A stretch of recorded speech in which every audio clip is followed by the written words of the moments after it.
Hello வணக்கம். காரசாரமான காராப்பொரி செய்கிறது எப்படின்னு பார்க்கலாங்க. நம்ம அதுக்கு ஒரு படி பொரியை வாங்கி வச்சுக்கணுங்க. அதை கொஞ்சம் க்ளீன் பண்ணி பார்த்து எடுத்து வச்சுக்கணும். இது எப்பவுமே கிறிஸ்பியாக இருக்குதான்றது இப்படி பார்க்கணுங்க. இப்படி நசுக்கி பார்க்கும்போது அது பாருங்கள், அந்த சவுண்டு வரும். அது போல் நமுத்து போயிட்டுருக்கூடாது. எப்பவுமே பொரி நல்லா ஃப்ரெஷ்ஷாக அது போல் இருக்கணும். அதுக்கு ஒரு டம்ளர் கலகாக்கொட்டை, கொஞ்சம் ஒரு பிடி கறிவேப்பிலைங்க, வெறும் மிளகாத்தூள் அது ஒரு ஸ்பூன் எடுத்துக்கினா போதும். கொஞ்சம் நம்ம திட்டமாக இதில் ஏற்கனவே உப்பு இருக்கும், அதனால் கொஞ்சமாக ஒரே ஒரு ஸ்பூன் உப்பு போட்டால் போதுங்க.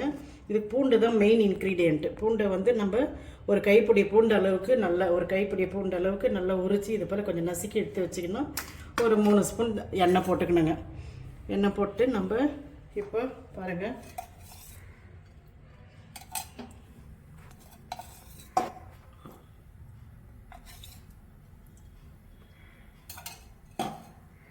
எண்ணெய் காஞ்ச உடனே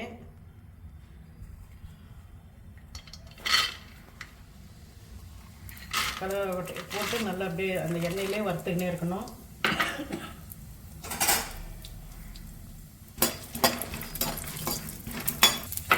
வறுத்து வரும்போதுங்க நல்லா கருவேப்பிலையை நல்லா காய வச்சு வச்சுக்கணும். கொஞ்சம் சிம்மில் வச்சுக்கணுங்க, அப்புறமா நம்ம தீஞ்சிடும். அதனால் கொஞ்சம் சிம்மில் வச்சுக்கணும். மஞ்சத்தூள் 1/2 ஸ்பூன் அளவுக்கு மஞ்சத்தூள். உப்பு ஏற்கனவே பொரியலில் இருக்குன்றதுனால கம்மியாக தாங்க போடுறேன் நான்.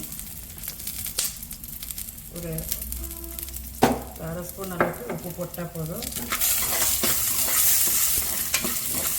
1 ஸ்பூன் மிளகாத்தூளுங்க. சிம்மிலே இருக்கணும். இப்போ நாம் இது நிறுத்திட்டு இந்த பொரியை கொட்டிட்டு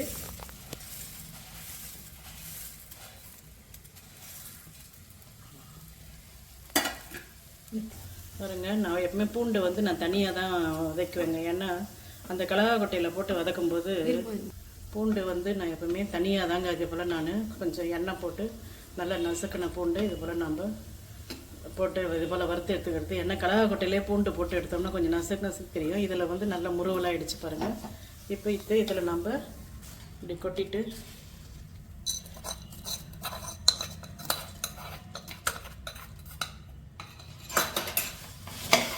காரம் கரெக்டாக இருக்குங்க. அந்த 1 ஸ்பூன் மிளகாத்தூளே போதும். இது எல்லாத்தையும் நல்லா கலந்துட்டு மூடி வச்சுட்டு நல்ல ஒரு ஏர்டைட் கண்டெய்னரில் எடுத்து வச்சிட்டோம்னா குழந்தைங்களுக்கு ஈவினிங் ஸ்நாக்ஸு, வயசானவங்க எல்லாருமே சாப்பிட்லாங்க. ரொம்ப நல்லா இருக்குங்க. இது பாருங்கள் எவ்வளோ நல்லா இருக்குது பாருங்கள், எவ்வளோ சவுண்டு எப்படி வருது பாருங்கள். நல்லா இருக்கும். இதே போலே செஞ்சு எல்லாருமே ஈவினிங் ஸ்நாக்ஸ் சாப்பிட்லாம்.